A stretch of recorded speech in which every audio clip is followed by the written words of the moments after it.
নমস্কার সবাইকে। আমি আবার আমার একটা সিরিজ নিয়েছি এবারে টোটালি, মানে কি বলবো, প্রথম দিন থেকে লাস্ট দিন অবধি একটা ভিডিও বানাবো। আমি যাচ্ছি কেদারনাথে কলকাতা থেকে, আমি আর আমার হাজবেন্ড যাব। তো প্রথমে আমি যাচ্ছি কলকাতা টু দিল্লিতে আমি স্টে করবো 1 ডে, দেন ওখান থেকে আমি আমার হাজবেন্ড আসার পরে আমরা একসাথে বেরোবো কেদারনাথের জন্য। তো যাই হোক, যেটুকুনি হোক, আমি আপনাদেরকে পুরো টোটালিটাই ভিডিও বানিয়ে দেখাবো অ্যান্ড পার ডে আপডেট আপনাদের দিতে থাকবো।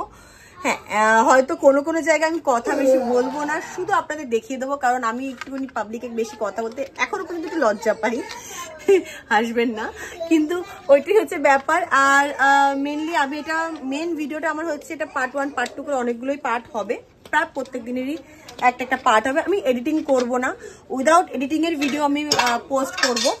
কারণটা হচ্ছে যে যদি আমি উইদাউট ভিডিও এডিটিংটা পোস্ট করি তাহলে আমি হয়তো ফটাফট করে পোস্ট করতে পারবো, না হলে হয়তো পোস্ট করতে আমার অসুবিধা হবে। তো সেই জন্য আমি উইদাউট এডিটিং করা ভিডিওটাই পোস্ট করবো। তো চলুন এই বলতে না সাফারে যাওয়া যাক, স্টার্ট করি আমরা এবারে। এখানে দেখতে পাচ্ছেন এরকম জল, কলকাতার অবস্থা তো জানেনই, পুরো মানে জলে রাস্তা ভরে আছে। দেখুন রোদ, ছাতা নিয়ে ঘুরে বেড়াচ্ছি, এই দেখুন ছাতা, উপরে রোদ নিচে জল, বুঝতে পারছেন অবস্থাটা কি। এই সময় আমরা বেরিয়েছি এখন কোথায় যাওয়ার জন্য, আমাদের প্রিয় স্থান বলতে পারেন, ওটা আবার স্বপ্নের জায়গা, কেদারনাথে যাওয়ার জন্য। তো চলুন, বাবা যতক্ষণ আমাদের বলে না ডাক না আসলে আপনি কোথাও যেতে পারবেন না, সেটা হয়েছে আমার সাথে কেস। অনেকবার অনেক কিছু করে হয়তো ক্যান্সেল করার কথা চলছিল, বাট তারপরেও আবার চলো না, ঠিক আছে যাওয়াই যাক বাবার ওখানে, এই করে আবার সেইগুলো কলকাতায় আসলেই দেখতে পাই আমি, ভ্যান সব তো ওখানে, আর হায়দ্রাবাদে থাকি, হায়দ্রাবাদে আর দেখা যায় না। তো হ্যাঁ, এটা হচ্ছে ব্যাপার। এখানে এখন আমি বেরিয়েছি, আমার তো বলতে গেলে বলতেই পারেন যে বেশি ব্যাগ নিয়ে বেরোইনি আমি, কারণ বেশি ব্যাগ আমি জার্নি করতে চাইছি না। প্রচণ্ড রোদ, গরম, কলকাতায় এই সময় ওয়েদারটা সত্যি খুব বাজে থাকে, মানে রোদের উপর রোদ, আর এদিকে জলও, কোথাও জল কোথাও শুকনো, আবার সামনে জল, মানে দুদিন হয়ে গেছে বৃষ্টিটা হয়ে, আর বলতে পারেন আস্তে জলটা নামতে আরম্ভ করেছে, এসব পুরো জল ভর্তি ছিল, বাট এবার আস্তে আস্তে নামতে আরম্ভ করেছে। দেখা যাক কতদূর কখন জলটা নামে। কলকাতায় ফার্স্ট টাইম ক্লাউড বাস্ট হয়েছে, ফার্স্ট টাইম বলবো না, বাট অনেক বছর পর ক্লাউড বাস্ট হয়েছে, তাও এক জায়গায় না, 3 জায়গায় না, 3 জায়গায় ক্লাউড বাস্ট হয়েছে। আর সেই কারণের জন্য মানে বলতে পারেন যে অবস্থা খুবই শোচনীয় সব জায়গার। পুরো পরশু দিন তো মানে 2 দিন আগে যেদিনকে বৃষ্টি হলো, যেদিনকে ক্লাউড বাস্ট হয়েছে, সেদিনকে তো মানে পুরো শহরই মানে বলতে পারেন যে জলের তলায় তলিয়ে গেছিলো। এখন কি আস্তে আস্তে জলগুলো নামছে, আশা করছি পুজোর সময়টুকু, মানে সবার ইচ্ছা তো দুর্গা পুজোর সময় যেন কোনো বৃষ্টি বাদল বা না হয়, বাট ওয়েদার দপ্তর তো বলছে মানে আরও বৃষ্টি আছে বলে, দেখা যাক কত দূর কি যায়। আমি এবারে পৌঁছে গেছি আমাদের রেলওয়ে স্টেশন, সোনারপুর রেলওয়ে স্টেশনে। এখানে করে ট্রেনে করে যাব এই সোনারপুর রেলওয়ে স্টেশন। আমার বাবা ভাই, আমি প্যান্ট এরকম তুলে রেখেছি বলে আমাকে ইশারা করছে প্যান্টটা নামানোর জন্য। ট্রেনে বসে গেছি, 3:32 ট্রেন ছাড়লো, ক্যানিং লোকাল। তো স্টার্ট হয়ে গেছে জার্নি, দেখা যাক কীভাবে জার্নি পুরো কমপ্লিট হয়, সব কিছু আপনাকে আপডেট দেবো আপনাদের, আপনারা সাথে থাকুন, দেখুন। বেশি বড় ভিডিও করবো না, তো টেনশন করবেন না। এই এবার আমরা শিয়ালদাতে ঢুকছি।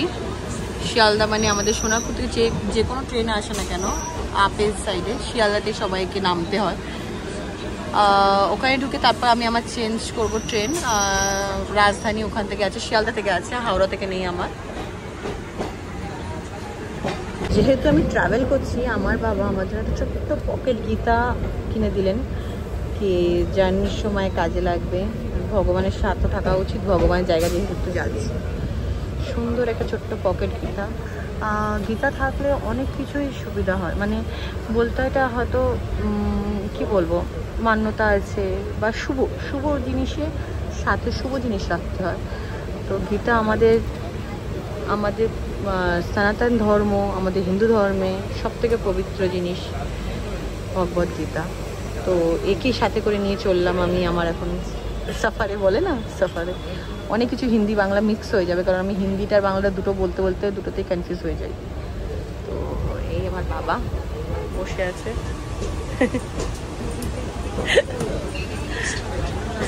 আমরা এবার শিয়ালদাতে ঢুকছি। আমাদের এবার শিয়ালদা স্টেশন ঢুকছে। এটা হচ্ছে একটা জাংশন, কলকাতা একটা ভালো জাংশনই বলতে পারেন, কারণ এখান থেকে ডাউনের পুরো ট্রেনগুলো যায় ক্যানিং, ডায়মন্ড হারবার, লক্ষ্মীকান্তপুর, নামখানা, মানে যত সব ট্রেন আছে, বজ টালিগঞ্জ বালিগঞ্জ সব দিকে ট্রেনগুলো এই স্টেশন থেকেই হয়েই যায়। সরি, ট্রেনটা যাচ্ছে ওই জন্য দেখাতে পারছি না। এদিকে ঢুকে গেছে, এদিক থেকে এদিকটা দেখিয়ে দিই, এদিকে ঢুকে গেছে অলরেডি। এদিকে ট্রেন যাচ্ছে বলে আপনাদের দেখাতে পারলাম না। শিয়ালদার নাম প্লেটটাও চলে গেল, ঠিক আছে, আপনারা বুঝে নেবেন, ঢুকে গেছে।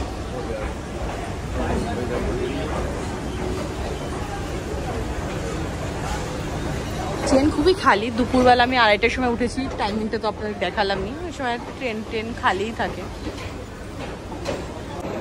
বাপরে যা গরম!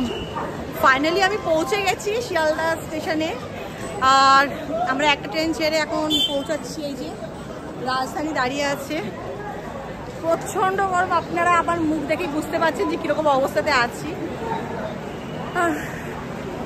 এবার গিয়ে বসতে হবে। অ্যাকচুয়ালি আমি তো ভুল করে ফেলেছি, 4:40-এর ট্রেন ছিল, সেখানে আমি না বুঝতে পেরে আগে বেরিয়ে পড়েছি, বুঝেছেন?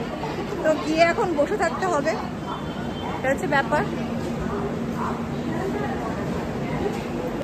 আমি বসে পড়েছি আমার সিটে। তো বাট কি ব্যাপারটা হচ্ছে যে আমার যে সিটটা আমি পছন্দ করি না সেই সিটটাই পেয়েছি, সাইডের আপার।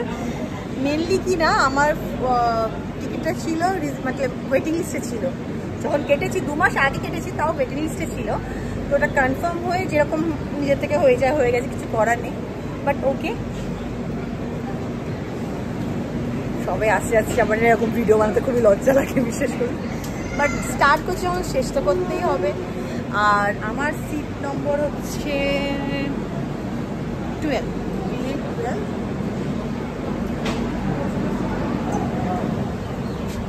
রাজধানী অ্যাকচুয়ালি বেশি জায়গা দাঁড়ায় না, 7টাই স্টপেজ। আর সকাল এখন এখান দিয়ে ছাড়বে 4:50-এ, সকালবেলা পৌঁছাবে 10:50-এ দিল্লিতে। অনেকগুলো ট্রেন আছে, বাট এইটা সবথেকে কম টাইম নেয়, ওই জন্য আমি এইটাই প্রিপেয়ার করেছি, এইটাই আমি নিয়েছি টাইমটা একটু বাঁচানোর জন্য, যাতে ওখানে দিল্লিতে গিয়ে একটু ঘুরতে পারি। দ্যাটস ইট, এটাই হচ্ছে ম্যাটার। বসে পড়েছি, আমার সিট নম্বর 16। এখন ছাড়েনি ট্রেন।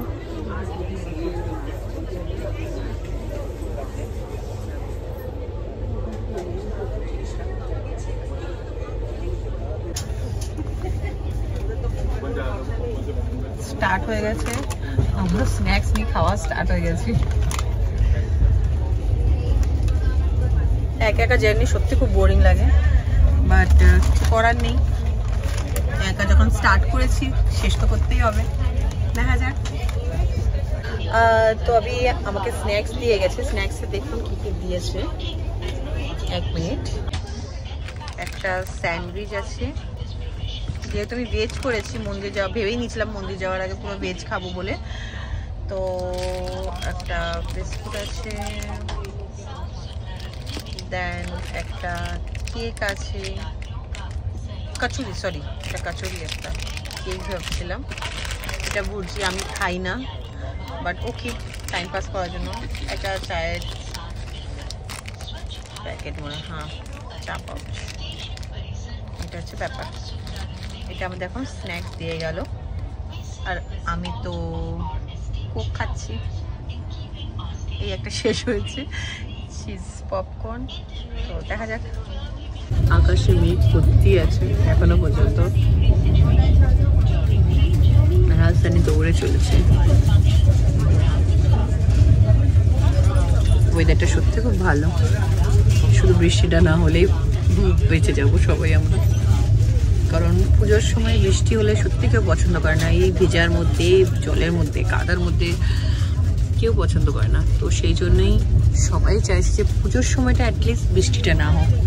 দেখা যাক, মা দুর্গার যা ইচ্ছা থাকবে সেটাই হবে।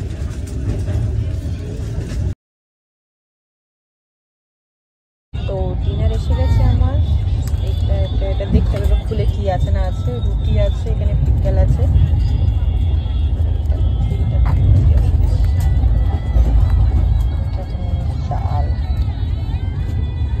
ডাল ভালোই আছে, পাতলা না, ভালোই লাগছে।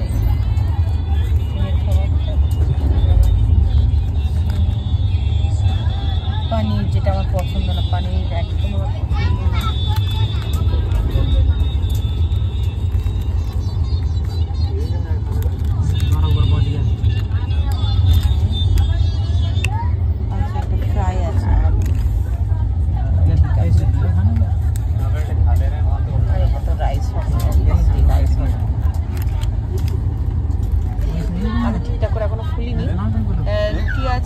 পিকেল আছে, এটা ডাল, পনিরের একটা তরকারি, এটা আলু সবজি, এটা রাইস। তো হ্যাঁ, এটা হচ্ছে আমার ডিনার এখানকার আজকে। চলো ডিনার করে নিয়ে, অনেকক্ষণ বসে আছি, এরপরে তো ঘুমিয়ে পড়বো, সকালে আবার কথা হবে। Good morning. ঘুমটা তো ভেঙে গেছে, সকাল হয়ে গেছে, ট্রেন চলছে। এখন বাজে 8:10। আর হ্যাঁ, ক্লিয়ার হয়নি ঘুমটা, কারণ রাত্রবেলা অনেকক্ষণ ধরে সিরিজ দেখছিলাম। বাট ওকে, চলবে। মাঝে মাঝে তো একা টাইম পাই ট্রেনে, বাট বোরিং লাগছে, ওই জন্যই আরো ঘুম টুমগুলো ঠিকঠাক করে হয়নি। আচ্ছা দেখি ব্রেকফাস্ট কি দেয় এবার, ব্রেকফাস্ট সেটা দেখিয়ে দেবো আপনাদের। যমুনা নদী পড়ে যাচ্ছিল, যমুনা নদী ক্রস করছি আমরা এখন, অলমোস্ট পৌঁছে গেছি। বাট আর ভাল লাগছে না, অনেকক্ষণ হয়ে গেছে, বোর লাগছে এবারে। একা একা তো কত আর মোবাইল দেখবো, কতক্ষণ আর কি করব।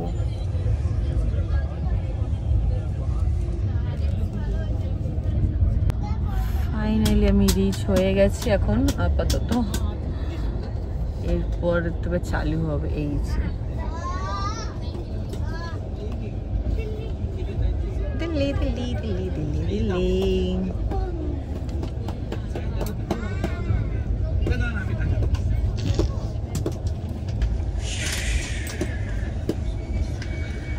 ডান।